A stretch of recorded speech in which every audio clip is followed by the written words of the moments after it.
Hello, welcome to the Escape Podcast, your source for all good things in the universe of movies. I'm Brandon. I'm Josh. Join us as we explore the vast reaches of science fiction, fantasy, action-adventure, and beyond!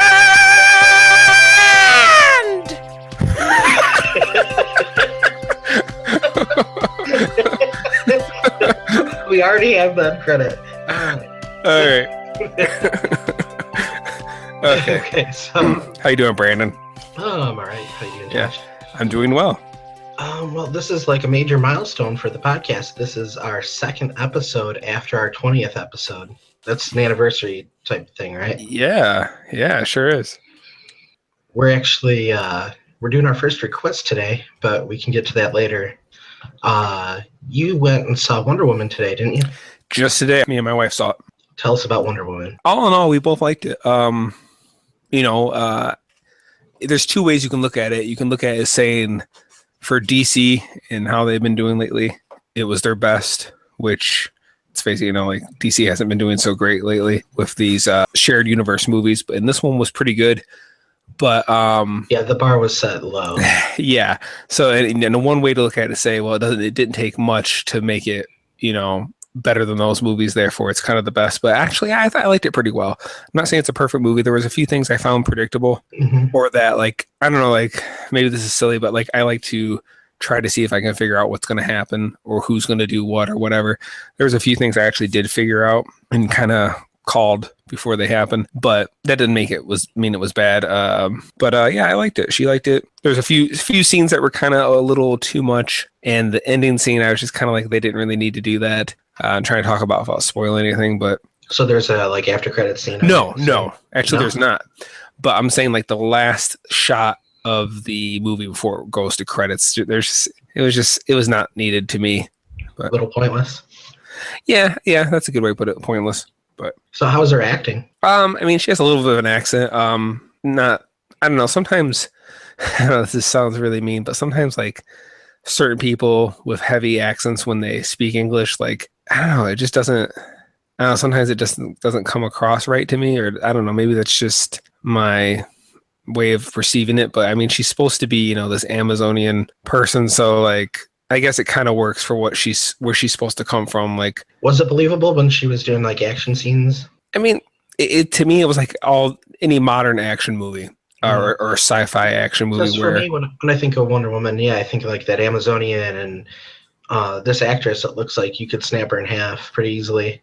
She's got twigs, arms, and legs. Yeah, I didn't at this point. Every movie has where somebody can do like really crazy jumps or really crazy flips, or they're able to like fling something across, a car or something that they shouldn't be. Like, so I'm kind of numb to it in a way. It just is what it is. That's how they do it.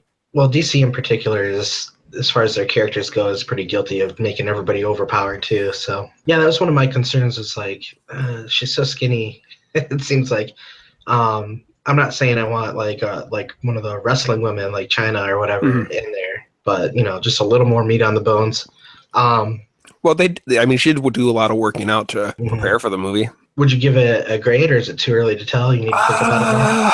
Let me think about it more, because next episode we should have Dave on it, and I'm pretty sure he saw it today as well. So maybe he and I can kind of just do a little comparative. Who knows? Maybe you'll have seen it by then. I don't know. Yeah. Okay. I have some other friends that have seen it. I haven't talked to them about it yet either. Okay.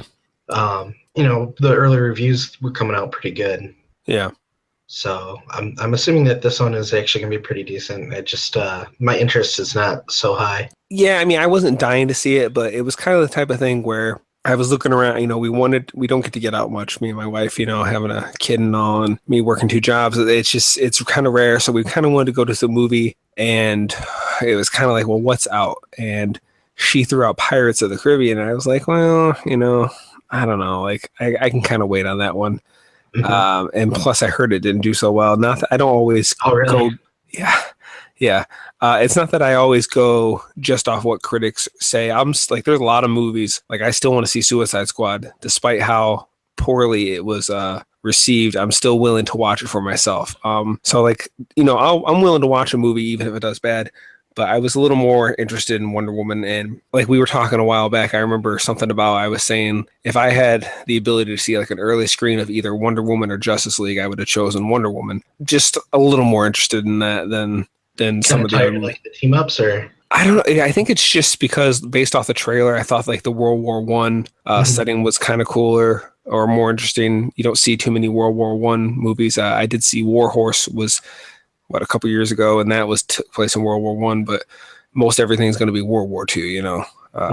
So yeah, I feel like with critics, like a lot of times you'll get a general idea of the movie's going to be good or bad, but there's been plenty of times where I've disagreed. Yeah. And that's fine. Like, movies are subjective art. Everybody sees them differently. Everybody has different tastes. It's like music. Yeah, for sure. Speaking of Wonder Woman and DC and all that, there's some Zack Snyder news. I'm sure a lot of people have heard it already, but we haven't had a chance to talk about it. I had heard that something was going on with Zack Snyder and that he was kind of stepping down from his role in the Justice League movie. And I knew it was something family related. I didn't know exactly what it was until you actually just filled me in a few minutes before we hit record. So apparently Zack Snyder's daughter committed suicide. And because of that, Snyder has stepped away for the post-production, and Joss Whedon is actually stepping in to finish that up. So very sorry to hear about that. That's terrible. Yeah, that's terrible. We've given Zack Snyder some crap. I know I have, as far as like his direction with these movies. Yeah. And I'm not saying he's a bad director or anything. I kind of wanted him to not be in charge of it, but not like that. You know, I didn't want him to step away for a family emergency. So if that's a pretty terrible thing to hear. I feel bad for sure. the guy. Yeah. It's interesting that they brought Joss Whedon in, who's famous for doing, for the other side, for Marvel, he did Avengers 1 and 2. Yeah.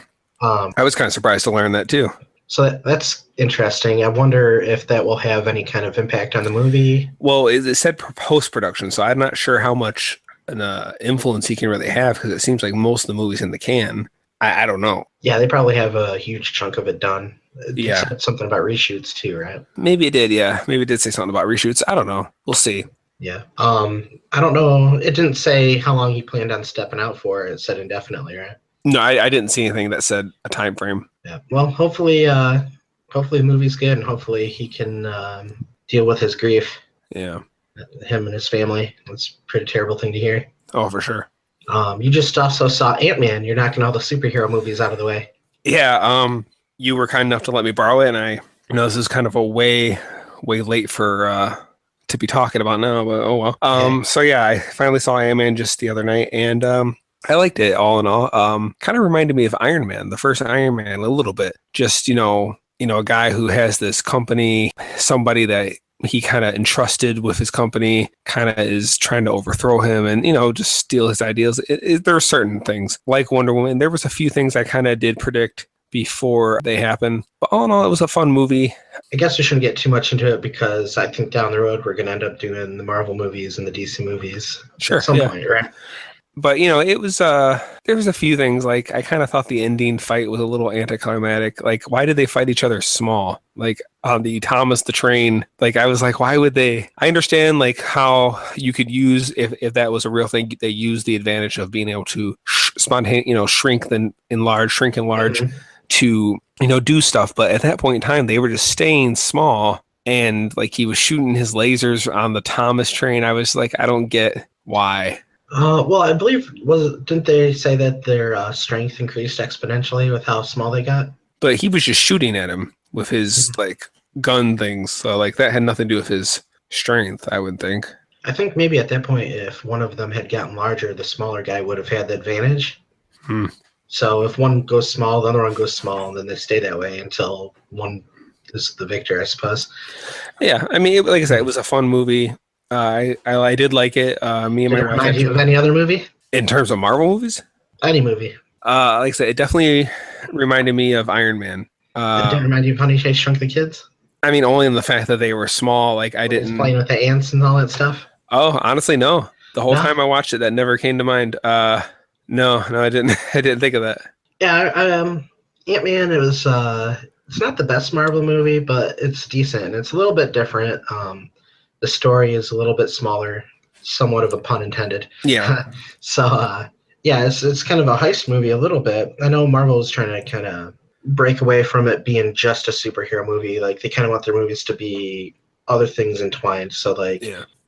Ant-Man was a comedy heist in a way. Yeah, the tank scene, they kept showing his keychains with the tank, and I said to Brittany, my wife, I was like, I bet you that's a real tank. He's keeping for an emergency. And sure enough, wow, you called that one. that That caught me off guard. I was like, wow, that's actually really cool. I didn't even think of that.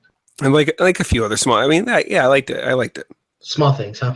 Yeah, yeah. Cool. Yeah, well, we'll talk about that one. We'll give it a grade somewhere in a few years. So yeah, maybe you'll finally see Top Gun. We were just talking about Top Gun.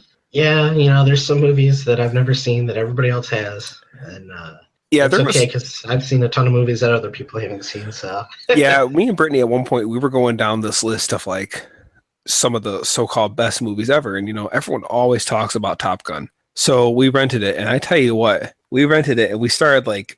How cheesy was it? What's that? How cheesy was it? I expected it to be like super cheesy. I just didn't like it. I did not like that movie, and I'm a big fan of 80s movies. Mm-hmm. And it was the type of thing where we had Is that the one with Iceman and Goose? Yes. And Maverick and all that. We rented it we still had a local video store. This was only maybe a year and a half, 2 years ago. It actually just closed down just a couple months ago. But anyway, we actually went there and rented it. When I remember we fell asleep like maybe halfway or maybe about 20 minutes to go. And I remember it was like a chore to watch it. And the next day I was like, well, I might as well finish this movie. Like I got this far, I might as well just go ahead and finish it up. And it was like literally a chore to sit there and finish the last 20 minutes of the movie. It wasn't interesting to me. I'm going to go out on a limb and guess that a lot of the popularity came from teenage girls at the time. I mean, there's a lot of quotable lines that you always hear people, refer to, but I don't know. I guess maybe if I was a teenager in the 80s, I might have thought it was cool, but and now. Well, the theme song, everybody knows the theme song. That was a cool And they used it 3 times in the movie. Did they? Yeah, and then I hear now they're going to do a sequel to it. Yeah, I thought I had heard something about that. Like Tom Cruise said he'd sign on. Yeah, he is in his mid-50s, I believe, now. He's going to have to slow down with these action movies sooner or later. Well, I say if you got it, keep going with it until you can't do it. For me, I feel like if over the past decade and a half or whatever, if you've seen basically one Tom Cruise action movie, you've seen most of them. I mean, I kind of almost feel like really his action movies didn't really kind of start to me till at least the first Mission Impossible. I mean, if you really look at a lot of his other movies, they weren't really action movies in the 80s. Like, yeah, I'm just saying it's like when I think of Tom Cruise. Now he's kind of an action movie guy. And like all those movies like blend together because there's almost no difference between them. A lot of them are sci-fi action movies. And, but he's not he doesn't do a lot of hand-to-hand combat type stuff. He's not like a fighter type guy in the movie. I did like the one that came out where he kept dying. Edge of Tomorrow. Yeah, did you see that one? Yeah, I own it. Yeah. Okay, yeah, I did enjoy that. Yeah, I liked it too. I remember when War of the Worlds came out, I kind of liked that. Which one? Although I do have some issues. War of the Worlds. Oh, okay. That one's all right. I'd have to rewatch it. I only saw it once. Yeah, we'll have to do that on the Escape podcast. I think we should cover Tom Cruise month. We should cover the radio broadcast, the original movie, and the remake. Oh, sure. I think that'd be a cool episode, maybe for around Halloween or something. And then you said we're talking about Tom Cruise now, The Mummy? Yeah, The Mummy comes out next Friday. Well, depending on when this episode's released, it might already be out, but as we record this, it will be out next Friday, the 7th, I believe. Is that right? Next Friday is the 9th. Okay, I'm sorry, the 9th. Yeah, it will be out the Friday the 9th, and I'm kind of interested in this movie. This is actually the first movie, because I guess Universal's trying to do their own cinematic universe, expanding universe, whatever movies, and this is the first one. It was going to start with Dracula Untold, is what I've heard. Oh, really? And after that bomb so bad, they're like, no, it wasn't going to start with that. That was just a movie we're making. And then it's like, okay, now it's going to start with The Mummy. Yeah. So, yeah, I think, let's see, who's Frankenstein, The Mummy? Dr. Jekyll, he's in The Mummy. Yeah, Jekyll and Hyde. I don't know, it's like Creature from the Black Lagoon. Is that theirs? Yeah, that's one of them. The Wolfman. You said The Invisible Man? That I don't know about. I think he's considered one of them. Okay. Anyway, so yeah, I'm kind of interested to see what they do with that. That seems a little more interesting than superheroes right now to Yeah. me.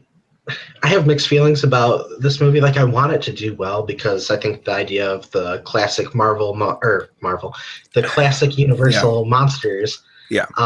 having like they've always had kind of a shared universe anyway. Like, Yeah. if you go back and you look at movies from the 50s, 40s, 60s, like there's a lot of Frankenstein meets the Wolfman, Frankenstein Hmm. and Dracula. They didn't do a whole lot of actually crossing up in those movies, but like the idea was already there, and it started there too.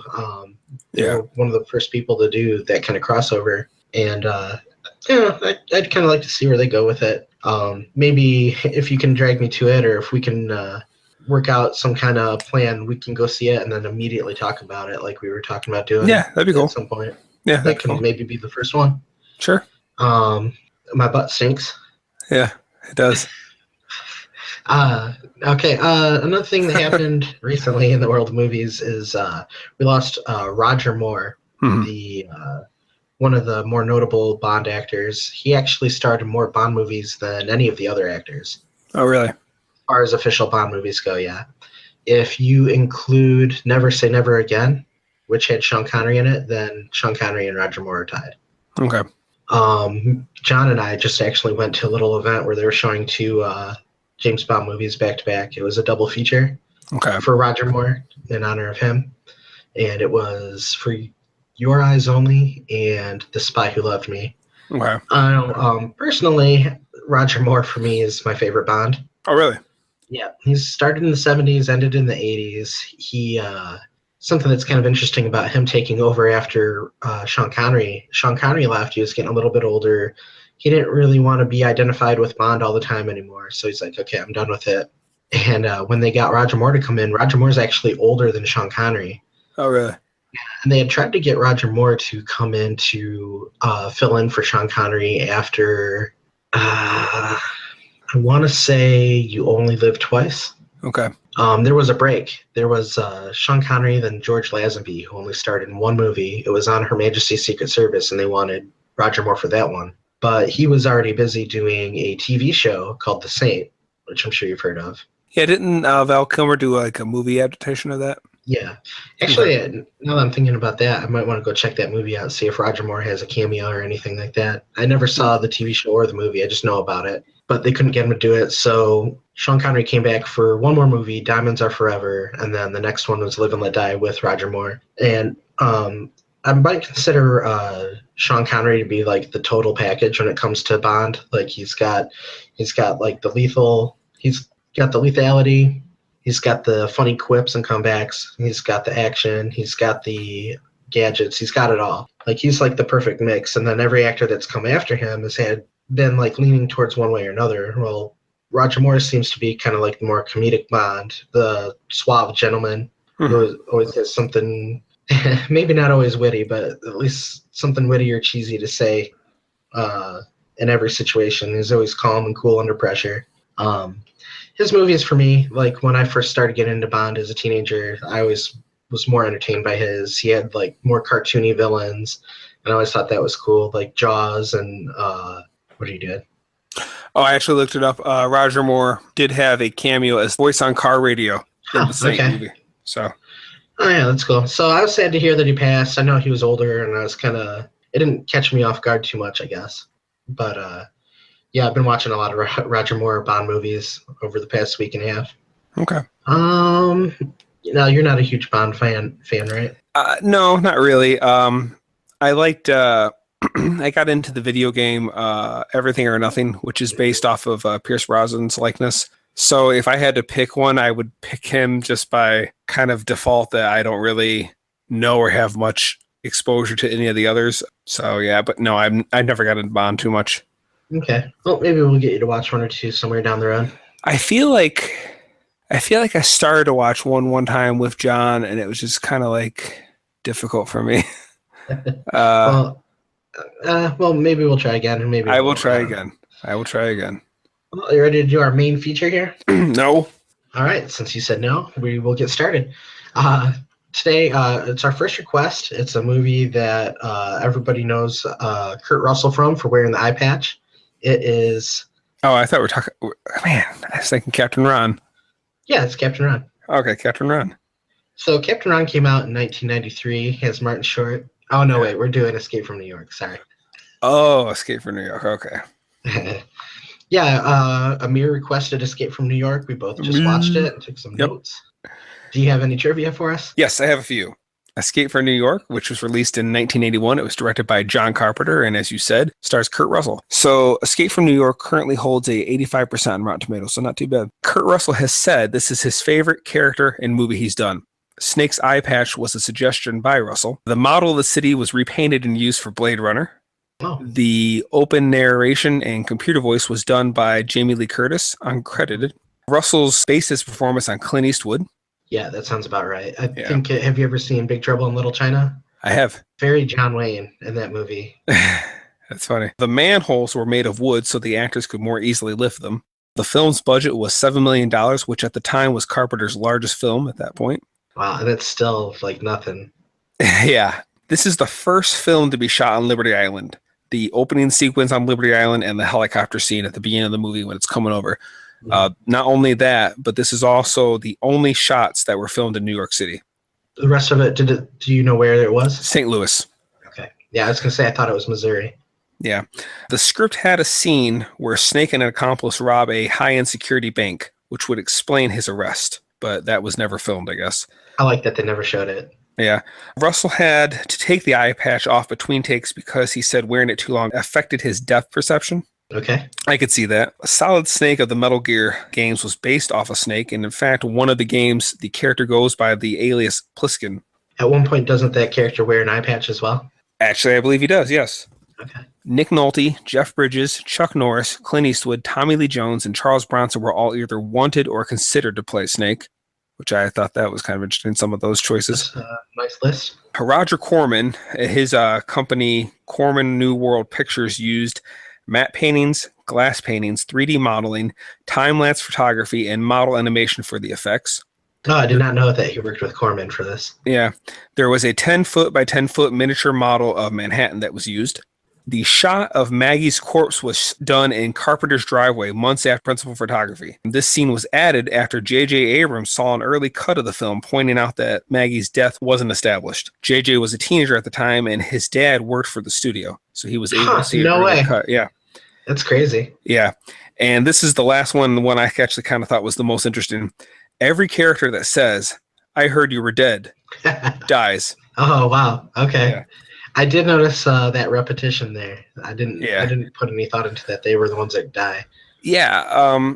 Which I was kind of wondering. Okay, I understand they give his military record, but what was he known? Like, is that what he was known for? Like, how did everybody know him? Like, I don't know all these famous generals in real life. Like, how does everybody know about him? Yeah, everybody keeps saying, like, everybody's heard of him in this movie.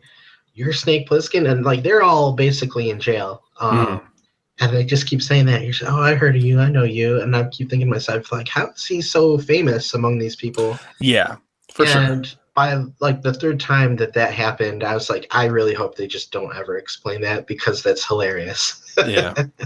I like that. Do we want to give, like, a brief synopsis of what the movie's about? Sure. Okay, yeah, I'll go ahead. In 1988, crime in the United States rose by 400%. As a result of this, Manhattan was turned into a gigantic prison. Criminals are deposited there and left to fend for themselves. There are no guards or police inside, just those manning the wall around the island and flying helicopter patrols. A resistance group has hijacked Air Force One and crashed into Manhattan, killing all on board with the exception of the president, who was jettisoned in an escape pod. Where have I heard of that before? So the police attempt to rescue the president, but fail and are forced they're forced out of the prison by the criminals from within. So as that's happening, Snake's coming through, and they turn to their newest prisoner for help, former Special Forces soldier Snake Plissken, who was given only 24 hours to recover the president. And of course, the president is carrying something that'll stop World War III, basically, that's going on. I don't know. Yeah, I know they said he had a meeting to go to between, like, China and somebody else. And like he had the secret to some nuclear thing that he was going to give to everybody. And did you realize he was English or had an English accent? Yes. Yes, that's Donald Pleasance. I didn't recognize that accent. I didn't even notice an accent. Mm-hmm. He's been in all sorts of stuff. He's one of those actors that doesn't say no to a role, basically. So you can see him in a lot of good stuff because he's a good actor, or you can see him in a lot of trash too, and there's a lot of it out there. I guess this is another piece of trivia I could have mentioned, but I guess he came up with his own idea of why a U.S. president would have a English accent, and he suggested this to Carpenter, but Carpenter didn't like it. Oh, really? And they didn't say what that suggestion was, but I didn't realize he had an accent. I just didn't pick up on it. I'm familiar with Donald Pleasance already, so I was kind of listening to him, and there are times where you can tell he's trying to mask it a little bit, and then there's other times. I just thought he sounded well spoken, like he was just very well educated. I didn't hear English accent though, personally. Yeah, there's times where like it slips a little bit, and like he's well spoken, like you're saying. Yeah. So, that actually brings me to a little trivia thing: is that John Carpenter is one of those directors that likes to have collaborations. Basically, he'll reuse the same people over and over again. And this movie, out of all of his other movies that he's done, actually has the most people that he's used over and over again. There are 12 actors, at least, in this movie that have had other roles in his other works. Mm-hmm. I can go through a couple of the bigger stars, and then maybe later on, if something comes up, I can mention more of them. But like sure. Kurt Russell, he's Snake Plissken. He's the star of this movie. He's also been in, by John Carpenter, Elvis, The Thing, Big Trouble in Little China, and Escape from L.A. Now, wait. I know Escape from L.A. obviously came out in, what, 93 or something? Or I believe 97. Okay. But were all these movies that you just listed come out before this movie? I actually listed them in the order that they came out. So Elvis came out before Escape from New York. Everything else came out after. Gotcha. Okay. So I'll list Escape from New York on the list here. Adrienne Barbeau was used in Someone's Watching Me, The Fog, Escape from New York, and she had a speaking role in The Thing. Okay. I know that was his wife at the time too. Mm-hmm. Donald Pleasance, obviously he's been in the Halloween movies. So he was in Halloween, Escape from New York, and Prince of Darkness. Okay. Jamie Lee Curtis, like you're saying, was a non-credited voice, not the computer voice. I don't know what voice she would have been. Probably a girl screaming in the background or something. In what? In this. From what I said, it said she was. I said she was the computer voice and the. Really? That's what it said. She said she was the opening narration and the computer voice. That's. I don't know. Okay. I don't know. Well, she wasn't credited, and I think she's also in the sequel, Escape from L.A. Okay. Her voice anyway. Yeah. And then the other one I kind of want to mention was Tom Atkins. He was in The Fog and Escape from New York, so not too much. But it's kind of funny that he also was in Halloween 3, Season of the Witch, the one that doesn't have Michael Myers in it. Mm-hmm. He was the star of that movie, which doesn't have anything to do with John Carpenter, except John Carpenter did the first movie. Okay.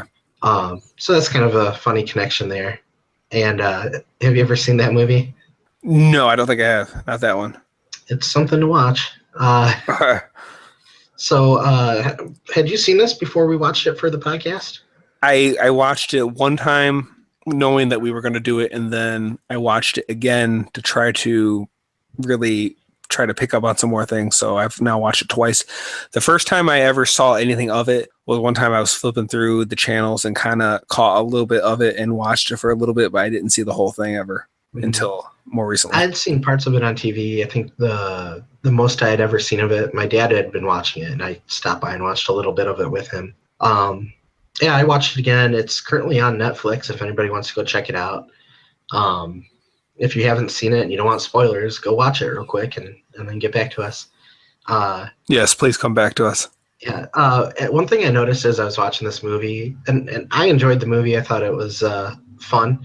It really felt to me kind of like one of those movies that they would play on a Saturday afternoon, like on Channel 5 or something, like, Saturday afternoon action movie or whatever. Yeah. something that would play on your local television station. They just throw on some kind of garbage because everybody's out barbecuing. But, there's some people that might be inside, and that's what you'll flip on. It really felt like the perfect, just lazy Saturday afternoon movie for me. Yeah. I thought that Kurt Russell did a great job. I thought his character is pretty funny because I have never seen... Well, first of all, he was an anti-hero. Didn't really want to do it. He was reluctant. I've never seen a character, especially a hero, who just did not care about anything as much as he did. I've never seen anybody so apathetic towards everything else in the movie. Well, I mean, he was trying... Okay, the girl that was pulled down into the floor, which, by the way, that was his wife at the time, I guess. Oh, okay. I mean, he tried to save her for, until he realized it wasn't going to happen. Yeah, he did try to save that girl, but, the only way that they could get him to go in to rescue the president, which isn't his problem, right? But they had to force him to do it. They had to implant those things in his neck that would basically blow his neck wide open if he... He did agree to do it before they did that. They just did that as an extra precaution to make sure he didn't try to fly just past it. Do you remember? Yeah. That's what they said when they did it, because he had already agreed to do it. I believe he would have done that. He would have just flown right past it and left. Probably. But the point is, he already said yes because they said they were going to wipe his criminal record away, essentially. One of the things I noticed when they brought him in, and I thought was pretty funny, is you can hear like a voice over the PA system saying, welcome new inmate or whatever. And it was talking about how you have the option just to be cremated on the spot instead of going into Manhattan. Yeah, I did notice that. I thought that was pretty funny. Like, in Manhattan's that terrible. And I imagine it probably would have been horrible. That's one of the things I was trying to think about in the movie while I was watching it, is like, what would life have been like for those prisoners? Because there's no patrols or anything. Nobody's going to come in and tell them what to do. I imagine it was a lot of gang stuff, and it was. But, like, they were free within the city. They just couldn't leave it. Yeah. And one of the things that I thought was pretty funny is that scene where Snake goes in and they're putting on a play. Yeah. And all the women's parts are men, because that's how it was. There's mostly men in there. Yeah, which that confused me, because I was like, okay, there's clearly women in the city.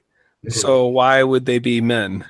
That was actually something that happens in prisons now, is they'll put on plays and stuff, and they'll give the women's parts to men because they don't have women in there with them.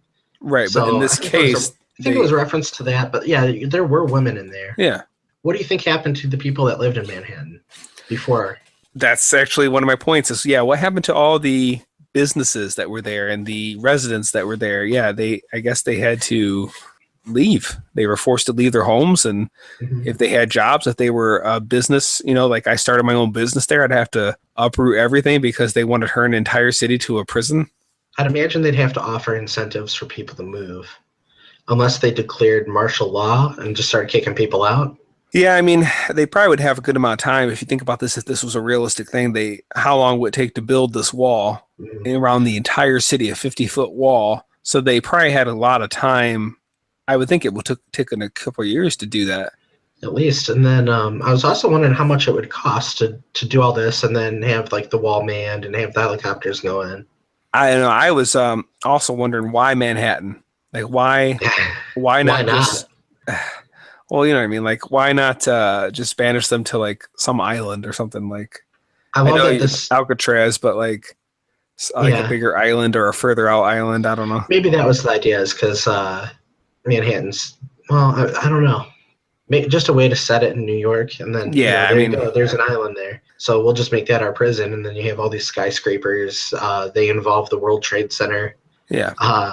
And I was thinking to myself, okay, have all the prisons been closed down then in the rest of the country? Is this all of them now? I would assume they just rounded them up and threw them in the city at that point. Yeah, so what would be easier, to have all those prisons spread out throughout the country, or to have one giant prison like that? Is it worth the time and the money? Yeah, I don't know. I mean, I guess in a way you could say it as like, if something went terribly wrong, they could just bomb this one place and just basically kill them all if they had to. Like, you can control it better because they're all together. So I suppose that's an advantage. I guess. I like that the movie takes place, I believe, in 1997, right? Yeah. Yeah, it starts off with a thing about what happened in 88. 1988. Mm-hmm. Yeah, it Like, was made in 81, tells yeah, us about how crappy everything is in 88, then skips to 97, which is yes. when the second movie was made, which I have never seen. I remember when it came out, the trailer for it. I think there's a scene where he's like surfing on a something like essentially like some big tidal wave, and like I think that's from this movie or his second movie where he's like riding something like a car or something. And I remember the scene where in the trailer again where he's like he's got like two or three guys around him. He's like holding a can. He says like nobody draws until this can hits the ground. He throws it up, and like everyone's all looking up at it. And he just goes ahead and shoots them. Yeah. Draw. Okay. Well, yeah, we'll have to do the second one at some point too, or at least I'll check it out. Now, one thing I was wondering was the prisoners, or at least at first I was wondering this, the prisoners didn't tell the police right away what they wanted, because when the president's plane crashes into Manhattan, they go and they find his escape pod cast, and when they find it, one of the gang members comes out with the president's finger, and they're like, okay, what do you want? Let us know. And he just tells them to leave. And I'm like, well, why didn't they just tell them what they wanted right then? Okay, to me, a better question is so the people that hijacked the plane were just some resistance group. I don't think they had anything to do with the prison, right? I don't think so either. Okay, so basically the president is put into an escape pod, which happens to land. Cast. Yes, it happens to land in New York City. And basically, what was the Isaac Haynes, the Duke? Yes. The Duke or his people happened to find the president's escape pod, figured out, oh my goodness, the president of the U.S. is in here, and like they devised this plan. They have the presidential logo on it. Okay, fine. I'm sure some of them probably had to have known who he was already. But I'm saying, like, how is it that they found him so quickly, got him to the Duke, and said, okay, this is what we want to do, or going to, like, they just were awfully quick in their plan. And yeah, well, I got the impression they didn't tell the police right away what they wanted because they're still trying to figure it out. Yeah, it could be. I also got the impression that the Duke controlled so much of Manhattan at that point that if anything happens, he knows about it almost immediately. That could be too, yeah. Or even people that don't even work for him probably are afraid of him enough to where if they saw the president come, they'd be like, hey, look what we got for you, just to garner favor. Yeah, the one thing about the Duke, though, I didn't get a sense of, like, how dangerous he was. Like, they gave me a good sense that he controlled everything and everyone was kind of afraid of him or respected his authority. But they didn't really, to me, have a lot why I should be afraid of him, like having him do like really kill one of his own guys. Yeah, something like violent stuff or something to show like this guy is, not to be messed with, at least not to me. Yeah, you would think the way they talked about him, he would have been in a movie today. He would have done a bunch of crazy stuff like that, probably. Yeah.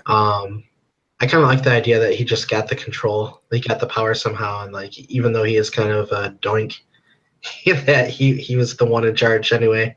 Yeah. I loved his car, by the way. I thought that was great. With the chandeliers. Yes. One thing I wanted to point out about the escape pod is that immediately when I saw the escape pod, I thought of Dr. Evil. Yes, it's like an egg. It's like a red Easter it's like a giant red Dr. Evil egg. Yeah, it does look kind of goofy like that. I was wondering if maybe that's where that was a reference in Austin Powers too. Could be. Because they reference a lot of other stuff than James Bond. Yeah. It was pretty funny. I thought that the scene where Snake was gliding into the city looked really cool. Uh-huh. The city, it was a miniature, but it was really detailed. The special effects are pretty good. It didn't look bad. And even like the 3D modeling that was in his cockpit of the city, like you could see like the buildings and stuff. 3D wire modeling looked really good. The animation was smooth. It wasn't choppy. Yeah. I thought that whole scene was pretty cool. And also the music. John Carpenter does the music for a lot of his own stuff. Mm-hmm. And he uses a lot of synthesizer music, like not your traditional either orchestrated or rock and roll. But yeah, he has a very unique sound to his stuff, for sure. Yeah. And it definitely sounded like you could hear a little bit of Halloween in there at certain points. But I thought that was really cool, that scene where he was hang gliding in, or not hang gliding, but gliding in. Yeah.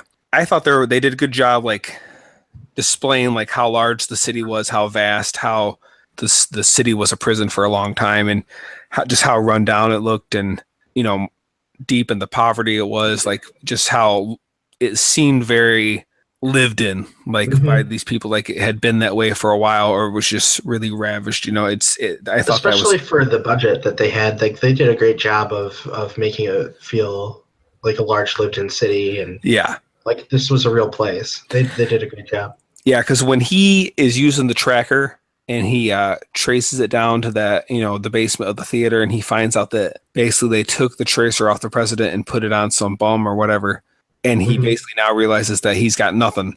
I really actually felt like, well, gee, this city is humongous. How, with no way of knowing where he could be, how is he supposed to find this guy, the president? How, where do I go from here? Like, it's hopeless, like, that's how it felt to me. So I was wondering how they got the wrist monitor off of the president without them really noticing in the control room. Because when Snake tracks down that wrist monitor, it's on a bum. Yes. That bum, by the way, was George Flower, who has also worked with John Carpenter in The Fog, Escape from New York, They Live, Body Bags, and Village of the Damned. Where I haven't seen all of those, but I know that in They Live, he basically played the same character like a bum. He just had a bigger part. Okay. What do you mean how they got it off him? Because when he took it off the bum, all the vital signs stopped and they got all worried. Oh, I thought that was good. Didn't he smash it, Snake? I thought he smashed it once he. Oh, okay. Well, I mean, maybe I don't know. I imagine if they took it off of the president's wrist, it would stop doing the vital signs as well, though. Yeah, probably. That's a good point. I didn't think of that. Mm-hmm. I like that when Snake was kind of like trying to figure out what to do, where to go. He finds the pod, the escape pod, and he's like, "What am I gonna do? Time's running out. I don't know what's going on in here. I can't find the guy." He just flips that chair up and sits down for a minute and thinks. Yeah. I thought that was a cool scene. You'd never see that in a movie nowadays. It has to be nonstop action. Yeah, for sure. Or music or somebody talking. Yeah. Everybody has ADD nowadays. They can't just sit back and watch a scene unfold. There was storytelling without any dialogue, which I thought was cool. Oh, yeah. And then even when those gang members showed up and he starts following them, nobody's talking. Yeah. I like the stealth element to it. I don't know. I like certain stealth action games like Splinter Cell and Hitman. So I thought it was cool when he was trying to sneak into places and do things quietly to get to where he needed to go or find what he needed to find. I like that kind of stuff in movies. They again don't do too much because, like you said, everything's got to be very, bam, bam, bam, boom, boom. But I liked it. So Josh, tell me, who is Fresno Bob? I don't know, who is he? I think he was the third guy that was trying to rob a bank with Snake. I remember he brought up that name, Fresno Bob. He brought it up to Brain. Okay. And that name just stuck out to me as being hilarious. Like, what do you think of that character name? Yeah, it sounds like a Muppet or something to me. I don't know. Or Fresno Bob. I feel like that was an improvised line. Could be. So there's another scene where he's walking around the city and, like your stealth moment here, he goes and he hides in a store trying to get away from all these gang members that are running around. Yeah. And that's one of the things I like too, is as he's walking around looking for clues, you see people in the background just running by, things skittering around. And he ignores a lot of it. A lot of it's just people trying to hide themselves. But that's cool. There's always something going on. So he hides in this one store, and I thought the name of the store was pretty funny. It was Chock Full of Nuts. And the second I thought of it, I'm like, well, that's this movie. Yeah. He's stuck on this island with a bunch of nuts. Yeah. The island itself is chock full of nuts. Yeah. So real quick, what was on the cassette tape? Remember toward the end, he had the cassette tape. It was some kind of formula for nuclear power. And he got that off the president? Yes. How did he get it from the president? I don't even remember. Well, the president had it on him. It was in the briefcase. They shot open the briefcase and took it. And somehow he got it back. I think Brain recovered it and then gave it to the cab driver. And then they played a small portion of it inside of the taxi. Right. Okay. All right. I just couldn't remember how he got it. I don't know if you noticed this, the countdown clock that had basically when Snake's head was gonna get blown up. Yeah. On it said Master Life Clock. Yeah.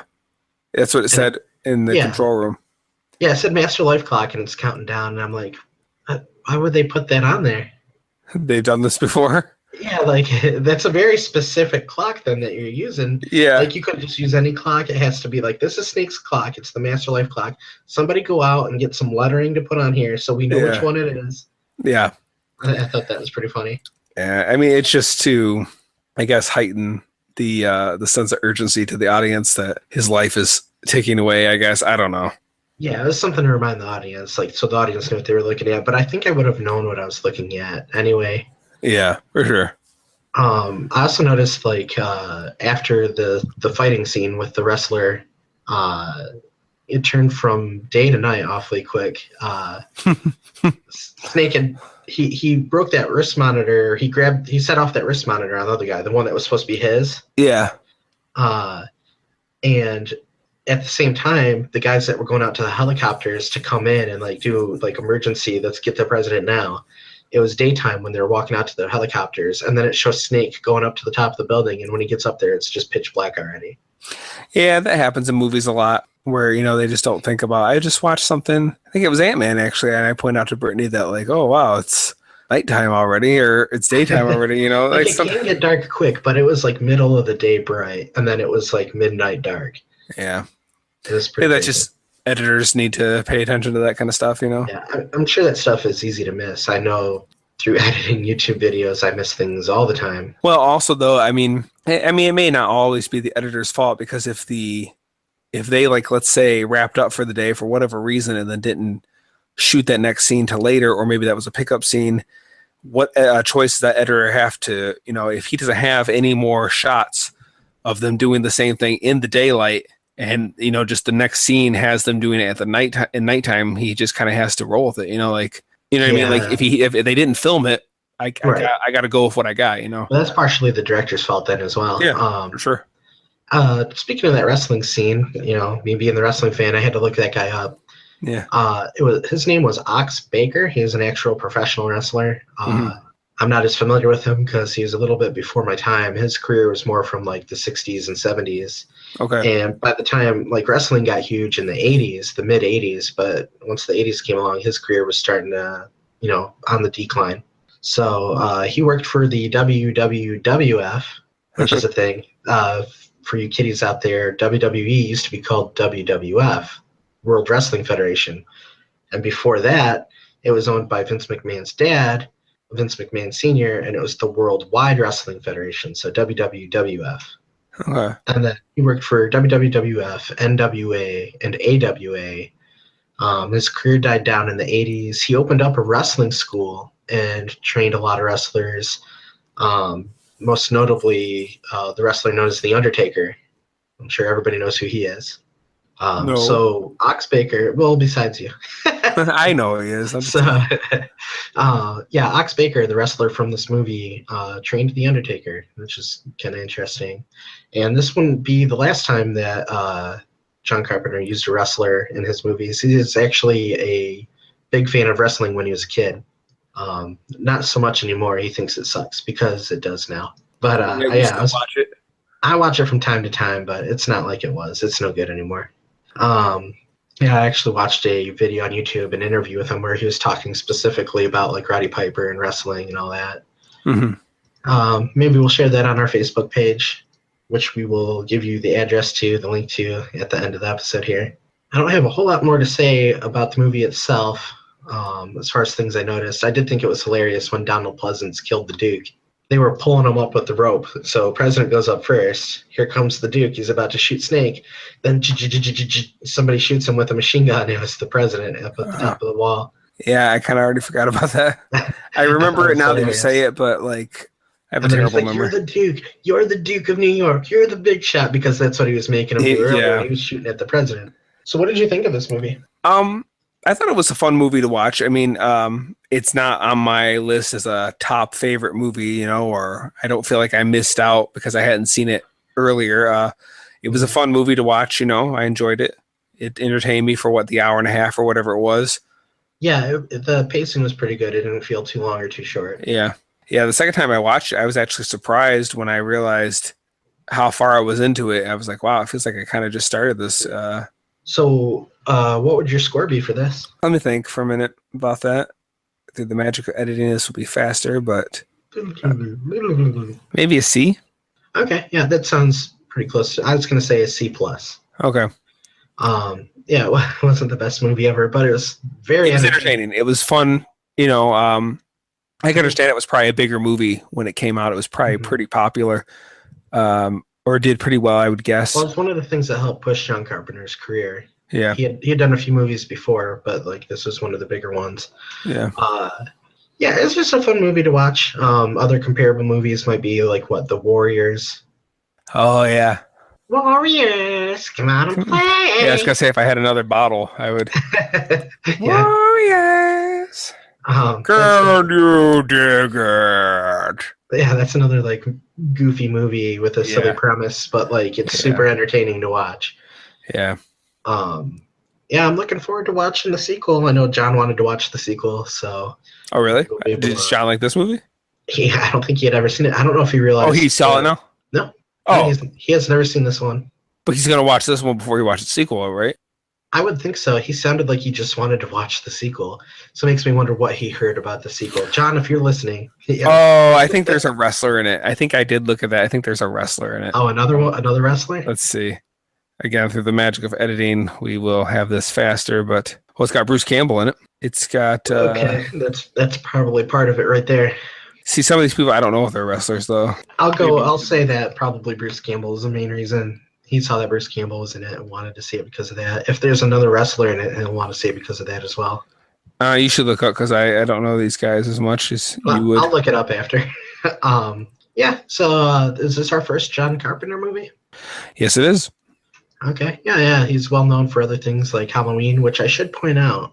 It is well known that the mask that Michael Myers wears is a mask of James T. Kirk, William Shatner. Yep. So there's our Star Trek reference. Bing. Yep.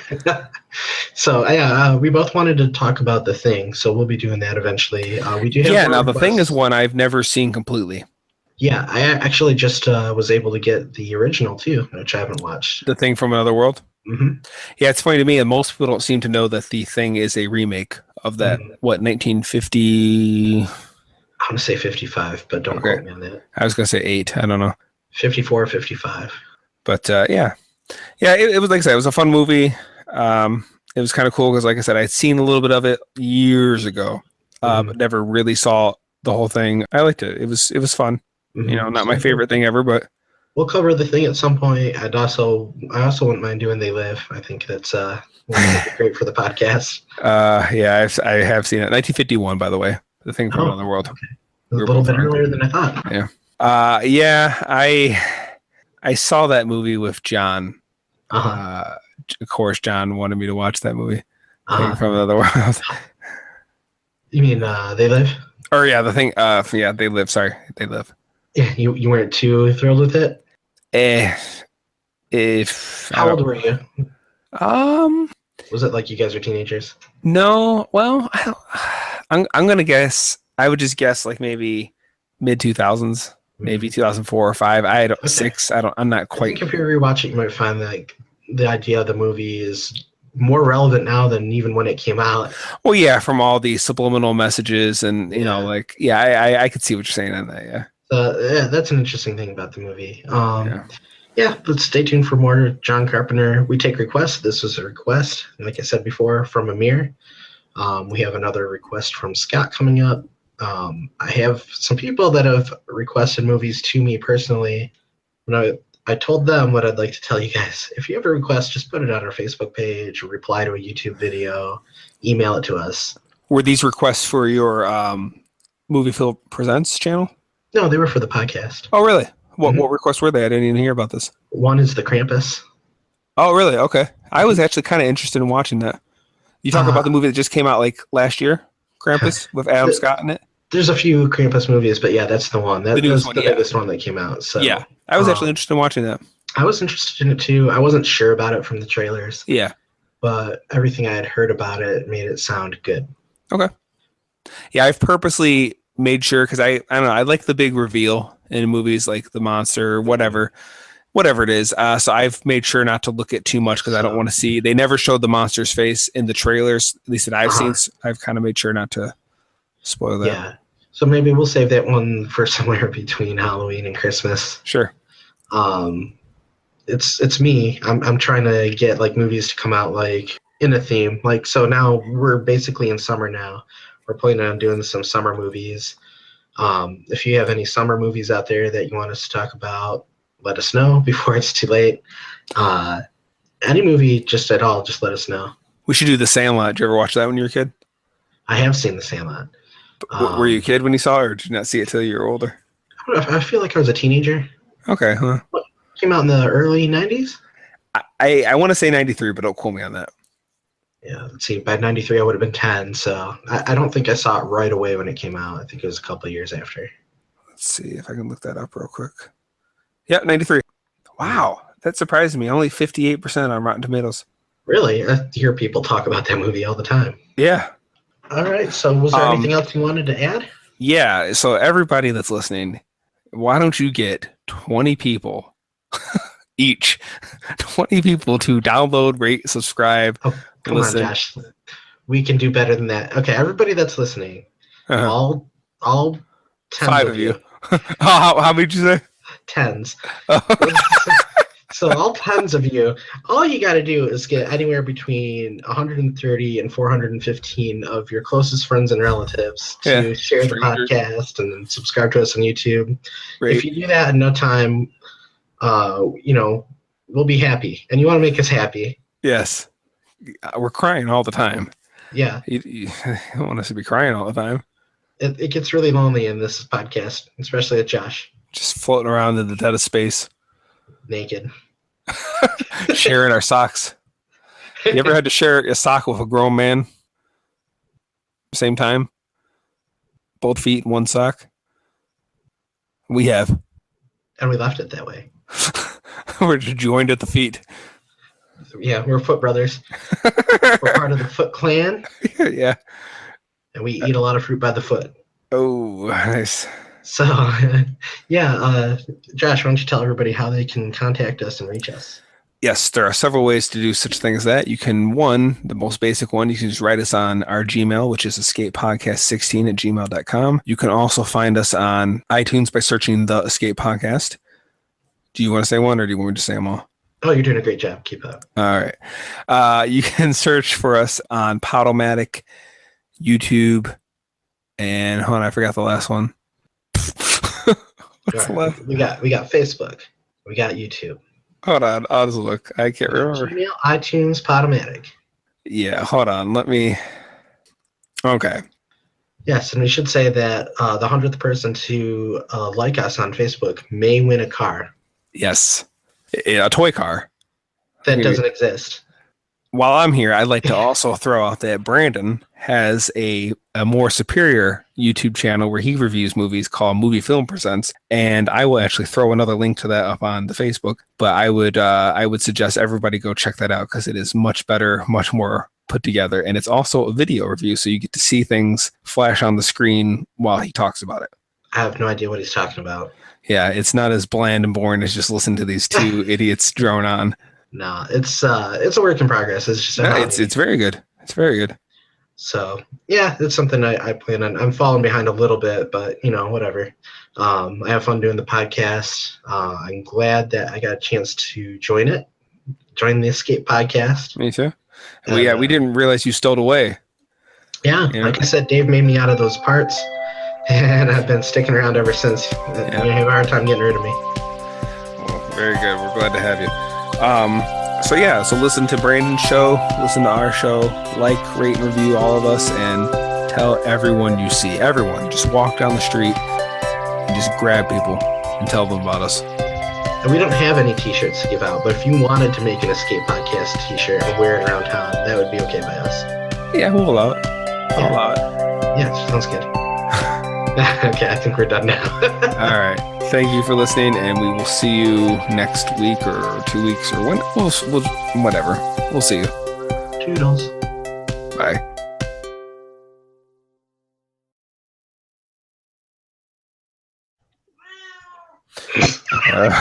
Okay.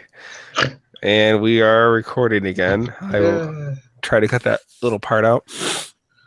Okay. So today we're talking about Star Trek 3, The Search for Spock from 1984, directed by Leonard Nimoy, and it is currently holds a 79% on Rotten Tomatoes. Okay. What is going on? What's so funny? Are you like doing dishes? What are you doing? No. Are you guys hearing something? Something. I don't know what's going on. Sounds like, I don't know, somebody's putting stuff away, or I don't know. I have no idea. Okay. Let me try that again. Okay. Oh, goodness. Can you put the cat in a different room, or? Sure, I'll try that. So many problems. Hello? Hi.